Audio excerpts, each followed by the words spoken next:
welcome to the EQ Jobs Library. We're not in Las Vegas, we're actually in South London in the third restaurant opened by Igor Salgado. Hello. Hi Charlie, how are you, mate? Yeah, very good. So tell me, what is your current job? Well, I'm a restaurateur, and that's my third restaurant. Lovely. Now, I hear an accent there. You told me off camera that you're Brazilian. Yeah. So tell me a little bit about growing up in Brazil, your school days, and what qualifications you left school with. Yeah. My hometown is Santos, Brazil, which is down the coast from São Paulo. It's a beautiful city. It has the biggest port in Latin America. And São Paulo is today a big city as it is because of the early days of colonization and the influence that the port made in the area. Santos is also well known by its football club, and the coastline gives the people that live in that city a lot of outdoors activities. Mm-hmm. Yeah. Lovely. So when you was at school, what did you want to do when you first left school? As every Brazilian, or at least most of them, we all want to be footballers, really. We grew up playing football in schools, and then even after schools, we go down the beach and carry on playing football. So that's something that where your best friends, social activities you do. Then when I finished school, I started a physical education university, which in Brazil we do have such a thing, like it's a 4 years uni in physical education. And my idea was to specialize in personal training. As I was always involved into sports, I thought that would be a natural path, and then I thought that would be an easy choice to make. I wasn't 100% sure of what I was doing, but yeah, that was the first one. Then after I finished uni, I started working as personal trainers at the local gym. But then I realized that I wasn't sure if that would be enough for me to make a living. So I decided to start with IT. Right. And then the problem I had at uni at IT is most of the unis in Brazil, they are private. And I didn't really have the resource to pay for my studies. Yeah. So from IT in Brazil to now, where was your journey? I was in a period of my life that I wasn't quite sure what I was doing, and I said, you know what, I think I should go abroad. And then I had friends over in UK. So you came over here. Yeah. Obviously ended up staying. Yeah, that was it. But initially, there wasn't a plan for me to stay. There wasn't a bed. There wasn't any place to sleep. But for the first 2 nights until I settled in, my friend said, oh, okay, man, if you want to sleep in the corner there. So they gave me a duvet.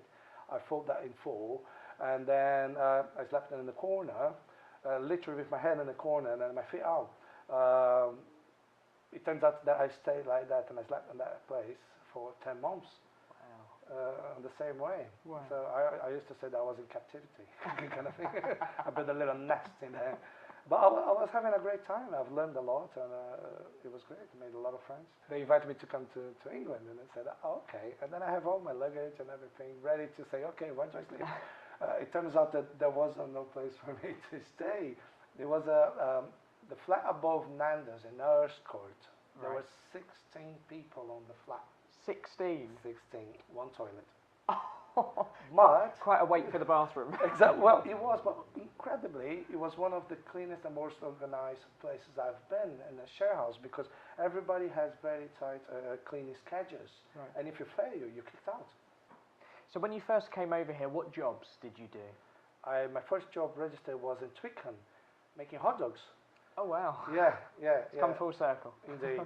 And it was funny because it was Scotland against England, and I remember that in 2 hours I had to prepare like 400 hot dogs. It was 400. Crazy.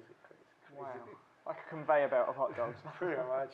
But then from there, another flatmate, he was working on a pub in High Street, Kensington.